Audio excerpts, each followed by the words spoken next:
ভাবে হত্যা, কারণ মেধাশূন্য করতে পারলেই দেখা যাবে যে এই দেশের অনেক ক্ষতি হবে এবং দেশ উন্নয়ন হবে না।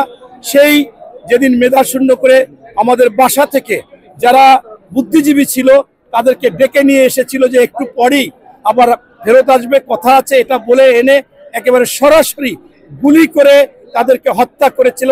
সেই আজকে শহীদ বুদ্ধিজীবী দিবস। এই শহীদ বুদ্ধিজীবী দিবস আজকে কিছুদিন আগে যে ফ্যাসিস্ট এবং গণহত্যাকারী এটা সরকার ছিল তাদের প্যারালাল। এই জন্য বলতেছি যে তারা হত্যা করেছিল একদিন 14ই আমাদের ডিসেম্বর, আর এই যে ফ্যাসিস্ট সরকার 16 বছর গুম খুন হত্যা করে যারাই কথা বলার মতো কিছু বলেছে তাদেরকে হত্যা করেছে। 3টি গণহত্যা করেছে, একটি গণহত্যা বিডিআর গণহত্যা, একটি গণহত্যা করেছিল হেফাজত গণহত্যা, আরেকটি গণহত্যা সর্বশেষ ছাত্র জনতা 1581 জন যারা ছাত্ররা জরিপ করেছে গণহত্যা। এর একটাই কারণ বাংলাদেশে যাতে ওই ফ্যাসিস্ট ওই খুনি হাসিনার বিরুদ্ধে, আওয়ামী লীগের বিরুদ্ধে কথা না বলতে পারে, ওই ভারতের বিরুদ্ধে কথা না বলতে পারে।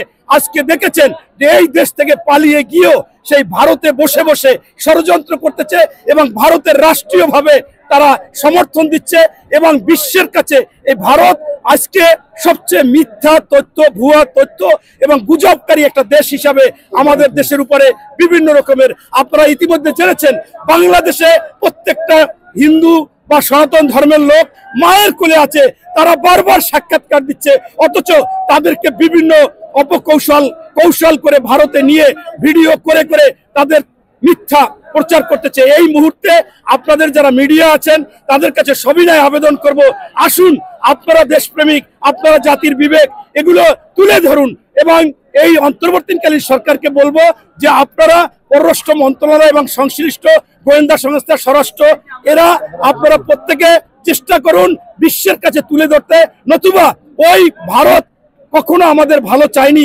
আপনারা জানেন স্বাধীনতা যুদ্ধের পর থেকে আমাদের ফারাক্কা সুবিধা দেয়নি, পানির হিস্সা সুবিধা দেয়নি।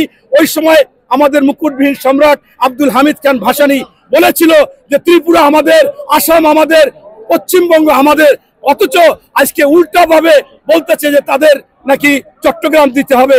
তাই এই ভারত সবসময় নিতে জানে।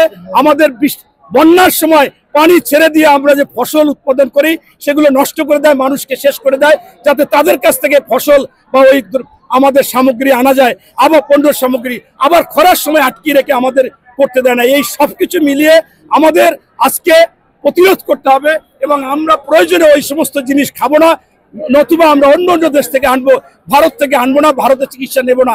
ইতিমধ্যে আপনারা জানেন ইরান স্পষ্ট করেছে তারা যদি আপনারা আমাদের বাংলাদেশ থেকে চিকিৎসা নিতে যায় তারা এয়ারক্রাফট দেবে ফ্রি এবং আপনি গিয়ে ইরানের চিকিৎসা পাবেন 50% ডিসকাউন্টে।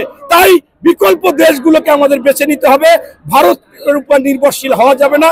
তাহলে এই যে সমস্ত ভারতের ডাক্তাররা বলেছিল যে ভারতে চিকিৎসা নিতে আসলে তাদের পতাকাকে প্রণাম করতে হবে, আবার যারা যারা বলেছিল, শুভেন্দ্র অধিকারী বলেছিল যে এই দেশে কোনো চিকিৎসা হবে না, ওই সময় কিন্তু তাদেরকে খানা দানা বন্ধ করে দিয়েছিল, হোটেল বন্ধ করে দিয়েছিল।